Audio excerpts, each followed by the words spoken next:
Shri Charles George, CPM-ഉം കോൺഗ്രസും ഇതര കക്ഷികളും എടുക്കുന്ന നിലപാട് എന്ത് തന്നെയായാലും ഈ കടൽ മണൽ ഖനനം സാധ്യമാകാൻ തന്നെയാണ് എല്ലാ തരത്തിലുള്ള പോസിബിലിറ്റീസും. $187 ബില്യൺ വ്യവസായ മൂല്യമുള്ള മണലുണ്ട് എന്നുള്ളതാണ് ശൈലേഷ് നായിക് കമ്മിറ്റിയുടെ കണ്ടെത്തൽ. 745 ദശലക്ഷം ടൺ.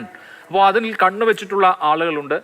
അവിടെ നിശ്ചയമായും വൻകിട കോർപ്പറേറ്റുകളായിരിക്കും ഈ ടെൻഡർ നേടുക എന്ന് നമുക്ക് സ്വാഭാവികമായി അനുമാനിക്കാം. ചെറിയ കളിയല്ല, വലിയ ശതകോടികൾ മറയുന്ന വലിയ വ്യാപാര മൂല്യം കണക്കാക്കിയിട്ടുള്ള ഒരു കളിയാണ്. അപ്പോൾ ഇതിന്റെ ഗൗരവ സ്വഭാവം പൂർണ്ണമായും കേരളം ഉൾക്കൊണ്ടിട്ടുണ്ട് എന്ന് വിചാരിക്കുന്നുണ്ടോ താങ്കൾ? ഞാനങ്ങനെ വിചാരിക്കുന്നില്ല. കാരണം ഇതിപ്പോൾ 2003 ജിമ്മിലും 2012 എമർജിങ് കേരളയിൽ ഈ പദ്ധതി വന്നതാണ്. അന്നൊക്കെ ഞങ്ങൾ ഒന്നിച്ച് എതിർത്താണ് എല്ലാവരും, മത്സ്യത്തൊഴിലാളികൾ. ഇവിടെ എനിക്കൊരു കാര്യം പറയാനുള്ളത്, ഇവിടെ ഈ ജ്യോതികുമാറും മനോഹരും തമ്മിൽ തർക്കിക്കേണ്ട ഒരു കാര്യം യഥാർത്ഥത്തിൽ ഇല്ല ഇതിനകത്ത്. ഇത് നമ്മുടെ നിലനിൽപ്പിൻ്റെ പ്രശ്നമാണ്. അന്താരാഷ്ട്ര സമ്മേളനങ്ങൾ ഈ വിഷയങ്ങൾ ചർച്ച ചെയ്തുകൊണ്ട് നമ്മളിവിടെ മാത്രം നടക്കുന്ന ഒരു അന്താരാഷ്ട്ര മാനമുള്ള സമരമാണിത്. 2 വർഷം മുമ്പാണ് ഈജിപ്തിലെ ഷറം ഇൽ ഷെയ്ഖിൽ അന്താരാഷ്ട്ര കാലാവസ്ഥ ഉച്ചകോടി നടന്നത്. അതിലൊരു ദ്വീപരാഷ്ട്രത്തിൻ്റെ പ്രതിനിധി പറഞ്ഞു, ഞങ്ങൾ പോരാടും, മരിക്കുന്നവർ ഞങ്ങളുടെ ദ്വീപ് മുങ്ങിക്കൊണ്ടിരിക്കുകയാണ്, അത് മുങ്ങി ഞങ്ങൾ നശിച്ചുകൊണ്ടിരിക്കുകയാണ്, കടൽ മണൽ ഖനനമാണ് അതിൻ്റെ കാരണം, അതുകൊണ്ട് ഞങ്ങളുടെ അവസാനം ഞങ്ങളുടെ ഇടം പോകുന്നവർ ഞങ്ങൾ പോരാടും എന്ന് പറഞ്ഞൊരു ലോകത്താണ് നിൽക്കുന്നത്. അതിലൊരു ദ്വീപരാഷ്ട്രത്തിൻ്റെ പ്രതിനിധി പറഞ്ഞു, മത്സ്യങ്ങൾക്ക് സംസാരിക്കാനാവില്ല, അവർക്ക് വേണ്ടി നാം സംസാരിക്കേണ്ടതുണ്ട്. ഇപ്പോൾ ഈ സമയത്ത് നമ്മൾ സംസാരിക്കേണ്ട ആർക്ക് വേണ്ടിയാണ്? മത്സ്യങ്ങൾക്ക് വേണ്ടി സംസാരിക്കേണ്ടതുണ്ട്, അത് പിടിക്കുന്ന മത്സ്യത്തൊഴിലാളികൾക്ക് വേണ്ടി സംസാരിക്കേണ്ടതുണ്ട്, കൊല്ലം തീരത്തിനുവേണ്ടി സംസാരിക്കേണ്ടതുണ്ട്, കേരളത്തിനുവേണ്ടി സംസാരിക്കേണ്ടത്. ഇതായിരിക്കും നമ്മൾ എടുക്കേണ്ട സമീപനം. ഈ നടക്കുന്ന ചർച്ചകളിൽ എനിക്ക് താല്പര്യമില്ല. ഈ ജ്യോതികുമാറിൻ്റെയും മനോഹരനും തമ്മിലുള്ള തർക്കങ്ങൾ നമ്മളൊക്കെ ഒന്നിച്ച് നിൽക്കുകയാണ്. 2003 2012 ആരും കൊണ്ടൊന്നും ആരും ചർച്ച ചെയ്യാൻ വരുന്നില്ല ഇവിടെ. യഥാർത്ഥത്തിൽ പ്രശ്നം ആ പഴയ സാഹചര്യമല്ല, ഇത് ഫാസിസത്തിൻ്റെ കാലമാണ്. കാരണം മൂലധനവും സർക്കാരും സംയോജിക്കുന്ന കാലമാണ്. ഇതല്ല യഥാർത്ഥത്തിൽ 2018 ഇതിൻ്റെ തീരുമാനം വരുന്നത്. അന്ന് കേന്ദ്ര ഗവൺമെൻറ് കമ്മിറ്റി വെച്ചു. ആ കമ്മിറ്റി ബ്ലൂ ഇക്കോണമി ബന്ധപ്പെട്ട് 7 പേപ്പറുണ്ട്. അതിൽ 6ാമത്തെ പേപ്പറാണ് ശൈലേഷ് നായിക്കിൻ്റെ പേപ്പർ. ആ പേപ്പറിനകത്താണ് ഈ പറയുന്ന കടൽ മണൽ അടക്കമുള്ള എല്ലാ കാര്യങ്ങളും പറഞ്ഞത്. അതിനകത്ത് കടൽ മണലിനെ കുറിച്ച് ഒരു വാക്കും ഉണ്ടായിരുന്നില്ല. തീരത്തുള്ള പ്ലേസർ മിനറൽസിനെ കുറിച്ച് പറഞ്ഞിട്ടുണ്ട്, അതായത് കരിമണലിനെ കുറിച്ച് പറഞ്ഞിട്ടുണ്ട്. 100 മീറ്റർ താഴത്തുള്ള മാംഗനീസ് നൂഡിൽസിനെ കുറിച്ച് പറഞ്ഞിട്ടുണ്ട്. 1000 മീറ്റർ താഴത്ത് ലഭിക്കുന്ന ഫോസ്ഫറേറ്റുകൾ പറഞ്ഞിട്ടുണ്ട്. 2000 മീറ്റർ താഴത്ത് ലഭിക്കുന്ന മാംഗനീസ് ഫോസ്ഫറേറ്റുകളും മറ്റു ഉൽപ്പന്നങ്ങളും കോവാൾട്ട് ക്രസ്റ്റിനെ കുറിച്ച് പറഞ്ഞിട്ടുണ്ട്. ഇതൊന്നും കരയിൽ കിട്ടുന്നതല്ല. 6000 മീറ്റർ താഴത്തുള്ള മാംഗനീസ് നൂഡിൽസ് കൽക്കരി കട്ടയിട്ട് കിടക്കുന്നുണ്ട്, അത് കനിക്കതിനെ കുറിച്ച് പറയുന്നുണ്ട്. ഇതിൻ്റെ വിലയും നിശ്ചയിച്ചിട്ടുണ്ട്. അന്നൊന്നും ഈ കടൽ മണലിനെ കുറിച്ച് ആ രേഖയിലൊന്നുമില്ല. അത് 2021 വരുന്നത്. നമ്മുടെ പ്രതിഷേധങ്ങൾക്ക് കൂച്ചുവെല്ലങ്ങളുടെ കാലത്താണ് ആ രേഖ പുറത്തു വരുന്നത്.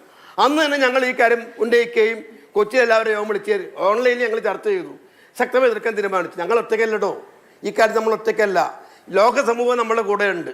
ലോകത്തെ പ്രധാന രാഷ്ട്രങ്ങളൊക്കെ മുങ്ങിക്കൊണ്ടിരിക്കുകയാണ്. ഈ സിംഗപ്പൂർ ഒരു തുറമുഖം ഉണ്ടാക്കി 60 കിലോമീറ്റർ വിസ്തൃതിയിൽ തുറമുഖം ഉണ്ടാക്കിയിരിക്കുകയാണ്. അതിനുവേണ്ട മുഴുവൻ മണ്ണെടുത്തിരിക്കുന്നത് ഇന്തോനേഷ്യയിലാണ്. അതിൻ്റെ ഭാഗമായി 24 ദ്വീപുകളോടെ മുങ്ങിപ്പോയിരിക്കുകയാണ്. ഇത് ലോക സാഹചര്യമാണ്.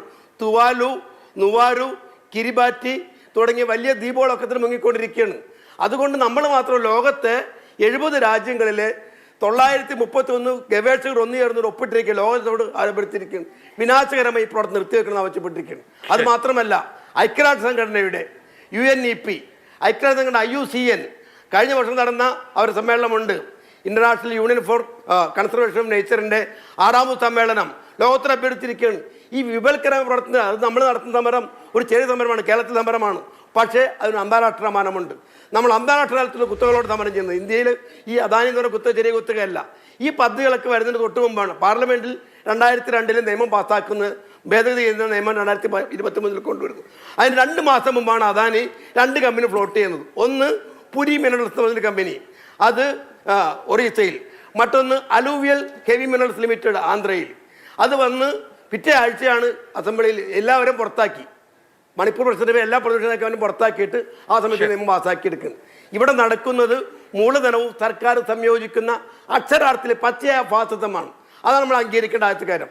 രാജ്യത്ത് ഫാസിസം ഒന്നും നമ്മൾ തർക്കം വീണ്ടും നടത്താം. പക്ഷേ ഇപ്പോൾ നടന്നിരിക്കുന്ന കാര്യം അതാണ്. നമ്മുടെ കടൽ, നേരത്തെ പറഞ്ഞ KMML അയ്യാരെ കുറിച്ച് പറഞ്ഞില്ലേ, അതിന് വില നിശ്ചയിച്ചിട്ടുണ്ട്. ഈ 23 നിയമ ഭേദഗതി പ്രകാരം പച്ചയായിട്ട് പറഞ്ഞ ആ നിയമത്തിൽ പറഞ്ഞിരിക്കുകയാണ്.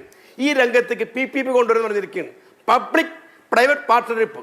അതുകൊണ്ട് KMML പേരിന് മാറ്റി വെക്കേണ്ടതുണ്ട്. അതിന്റെ പേര് മാറ്റി അതിന് this part of the programme is sponsored by Adani private limited എന്ന കമ്പനിയായിട്ട് മാറാൻ പോകുന്നത് തർക്കവുമില്ല. രണ്ട് കാര്യങ്ങൾ 23 മാറ്റം വരുത്തി. ഒന്ന്, തീരത്തുള്ള സംസ്ഥാന സർക്കാരിന്റെ അവകാശം. നമ്മുടെ ഭരണഘടനയുടെ 246 അനുച്ഛേദം ലിസ്റ്റ് 21 ഷെഡ്യൂൾ 2 പ്രകാരം സംസ്ഥാനത്തിന് അധികാരമാണ് തീരക്കടലിൽ. അതുവരെ എടുത്തു മാറ്റിയതാണ്. നമ്മൾ ആരും മിണ്ടിയില്ലല്ലോ, ഇതുവരെ ആരും മിണ്ടിയിട്ടില്ലല്ലോ.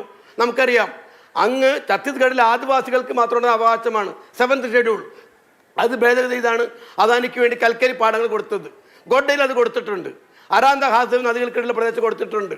അപ്പോൾ ഇന്ത്യ മുഴുവൻ നടക്കുന്നത് മൂലധനത്തിന്റെ പ്രിമിറ്റീവ് അക്യുമുലേഷൻ ഓഫ് ക്യാപിറ്റലാണ്. അത് നമ്മൾ ആദ്യം അംഗീകരിക്കണം. ഈ പശ്ചാത്തലത്തിൽ നമ്മൾ സംസാരിക്കണം. കേരളം എന്ത് ചെയ്തു, എന്ത് ചെയ്തില്ല എന്ന് പറയാൻ നമുക്ക് വേണ്ടി ചർച്ച ചെയ്യാം. അത് നമുക്കിടയിലെ വിഷയമാണ്.